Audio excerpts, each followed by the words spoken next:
ആവർത്തന പുസ്തകം അധ്യായം 7. നീ കൈവശമാക്കുവാൻ ചെല്ലുന്ന ദേശത്ത് നിന്നെ കടത്തുകയും നിന്നെക്കാൾ പെരുപ്പവും ബലവുമുള്ള ജാതികളായ ഹിത്യർ, ഗിർഗശ്യർ, അമോര്യർ, കനാന്യർ, പെരീസ്യർ, ഹിവ്യർ, യെബൂസ്യർ എന്നീ 7 മഹാജാതികളെ നിന്റെ മുമ്പിൽ നിന്ന് നീക്കളയുകയും നിന്റെ ദൈവമായ യഹോവ അവരെ നിന്റെ കയ്യിൽ ഏൽപ്പിക്കുകയും നീ അവരെ തോൽപ്പിക്കുകയും ചെയ്യുമ്പോൾ അവരെ നിർമൂലമാക്കി കളയുക.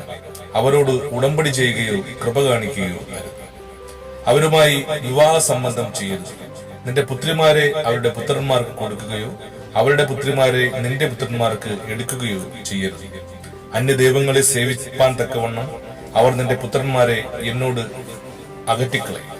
യഹോവയുടെ കോപം നിങ്ങൾക്ക് വിരോധമായി ജ്വലിച്ച് നിങ്ങളെ വേഗത്തിൽ നശിപ്പിക്കും. ആകയാൽ നിങ്ങൾ അവരോട് ഇങ്ങനെ ചെയ്യണം: അവരുടെ ബലിപീഠങ്ങൾ ഇടിക്കണം, അവരുടെ ബിംബങ്ങളെ തകർക്കണം, അവരുടെ അശേര പ്രതിഷ്ഠകളെ വെട്ടിക്കളയണം, അവരുടെ വിഗ്രഹങ്ങളെ തീയിലിട്ട് ചുട്ടുകളയണം. നിന്റെ ദൈവമായ യഹോവയ്ക്ക് നീ ഒരു വിശുദ്ധ ജനമാകുന്നു. ഭൂതലത്തിലുള്ള സകല ജാതികളിലും വെച്ച് നിന്നെ തനിക്ക് സ്വന്ത ജനമായിരിക്കേണ്ടതിന് നിന്റെ യഹോവയായ ദൈവം തിരഞ്ഞെടുത്തിരിക്കുന്നു. നിങ്ങൾ സംഖ്യയിൽ സകല ജാതികളെക്കാളും പെരുപ്പമുള്ളവരാകൊണ്ടല്ല യഹോവ നിങ്ങളെ പ്രിയപ്പെട്ട് തിരഞ്ഞെടുത്തു. നിങ്ങൾ സകല ജാതികളെക്കാളും കുറഞ്ഞവരല്ലോ ആയിരുന്നു.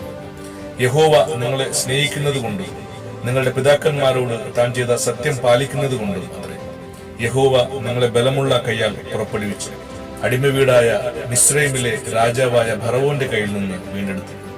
ആകയാൽ നിന്റെ ദൈവമായ യഹോവ തന്നെ ദൈവം, അവൻ തന്നെ സത്യദൈവം എന്ന് നീ അറിയണം. അവൻ തന്നെ സ്നേഹിച്ച് തന്റെ കൽപ്പനകളെ പ്രമാണിക്കുന്നവർക്ക് 1000 തലമുറ വരെ നിയമവും ദയയും പാലിക്കുന്നു. തന്നെ പകയ്ക്കുന്നവരെ നശിപ്പിപ്പാൻ അവർക്ക് നേരിട്ട് പകരം കൊടുക്കും. തന്നെ പകയ്ക്കുന്നവന് അവൻ താമസിയാതെ നേരിട്ട് പകരം കൊടുക്കും. ആകയാൽ ഞാനിന്ന് നിന്നോട് കൽപ്പിക്കുന്ന കൽപ്പനകളും ചട്ടങ്ങളും വിധികളും നീ പ്രമാണിച്ച് നടക്കണം. നിങ്ങൾ ഈ വിധികൾ കേട്ട് പ്രമാണിച്ച് നടന്നാൽ നിന്റെ ദൈവമായ യഹോവ നിന്റെ പിതാക്കന്മാരോട് സത്യം ചെയ്ത നിയമവും ദയയും നിനക്കായിട്ട് പാലിക്കും. അവൻ നിന്നെ സ്നേഹിച്ച് അനുഗ്രഹിച്ച് വർദ്ധിപ്പിക്കും.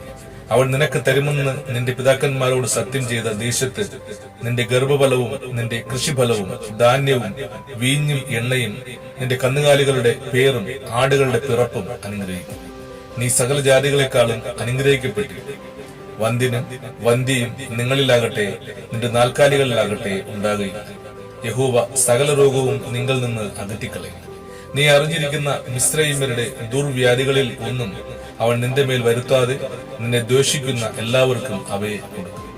നിന്റെ ദൈവമായ യഹോവ നിന്റെ കയ്യിൽ ഏൽപ്പിക്കുന്ന സകല ജാതികളെയും നീ മുടിച്ചു കളയും. നിനക്ക് അവരോട് കനിവ് തോന്നരുത്. അവരുടെ ദേവന്മാരെ നീ സേവിക്കരുത്. അത് നിനക്ക് കണിയായി തീരും. ഈ ജാതികൾ എന്നെക്കാൾ പെരുപ്പമുള്ളവർ, അവരെ നീക്കിക്കളവാൻ എനിക്ക് എങ്ങനെ കഴിയും എന്ന് നീ നിന്റെ ഹൃദയത്തിൽ പറയുമായിരിക്കും. എന്നാൽ അവരെ ഭയപ്പെടരുത്. നിന്റെ ദൈവമായ യഹോവ ഫറവോനോടും എല്ലാ മിസ്രയീമ്യരോടും ചെയ്തതായി നിന്റെ കണ്ണാലെ കണ്ട വലിയ പരീക്ഷകളും അടയാളങ്ങളും അത്ഭുതങ്ങളും നിന്റെ ദൈവമായ യഹോവ നിന്നെ പുറപ്പെടുവിച്ച ബലമുള്ള കൈയും നീട്ടിയ ഭുജവും നീ നല്ലവണ്ണം ഓർക്കണം. നീ പേടിക്കുന്ന സകല ജാതികളോടും നിന്റെ ദൈവമായ യഹോവ അങ്ങനെ ചെയ്യും. അത്രയുമല്ല, ശേഷിച്ചിരിക്കുന്നവരും നിന്റെ മുമ്പിൽ നിന്ന് ഒളിച്ചുകൊള്ളുന്നവരും നശിച്ചു പോകും വരെ നിന്റെ ദൈവമായ യഹോവ അവരുടെ ഇടയിൽ കടുന്നലിനെ അയക്കും. നീ അവരെ കണ്ട് ഭ്രമിക്കരുത്. നിന്റെ ദൈവമായ യഹോവ എന്ന വലിയവനും ഭയങ്കരനുമായ ദൈവം നിങ്ങളുടെ മധ്യമുണ്ട്. ആ ജാതികളെ നിന്റെ ദൈവമായ യഹോവ കുറേശ്ശെ കുറേശ്ശെയായി നിന്റെ മുമ്പിൽ നിന്ന് നീക്കിക്കളയും. കാട്ടുമൃഗങ്ങൾ പെരുകി നിനക്ക് ഉപദ്രവമാകാതിരിപ്പാൻ അവരെ ക്ഷണത്തിൽ നശിപ്പിച്ചു. നിന്റെ ദൈവമായ യഹോവ അവരെ നിന്റെ കയ്യിൽ ഏൽപ്പിക്കുകയും അവർ നശിച്ചു പോകും വരെ അവർക്ക് മഹാപരാഭവം വരുത്തുകയും ചെയ്യും. അവരുടെ രാജാക്കന്മാരെ നിന്റെ കയ്യിൽ ഏൽപ്പിക്കും.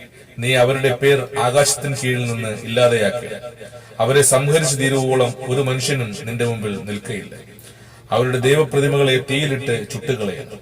നീ വശീകരിക്കപ്പെടാതിരിപ്പാൻ അവയിന്മേലുള്ള വെള്ളിയും പൊന്നും മോഹിച്ച് എടുത്തുകൊള്ളരുത്. അത് നിന്റെ ദൈവമായ യഹോവയ്ക്ക് അറപ്പാകും. നീയും അതുപോലെ ശാപമായി തീരാതിരിക്കേണ്ടതിന് അറപ്പായുള്ളത് നിന്റെ വീട്ടിൽ കൊണ്ടുപോകരുത്.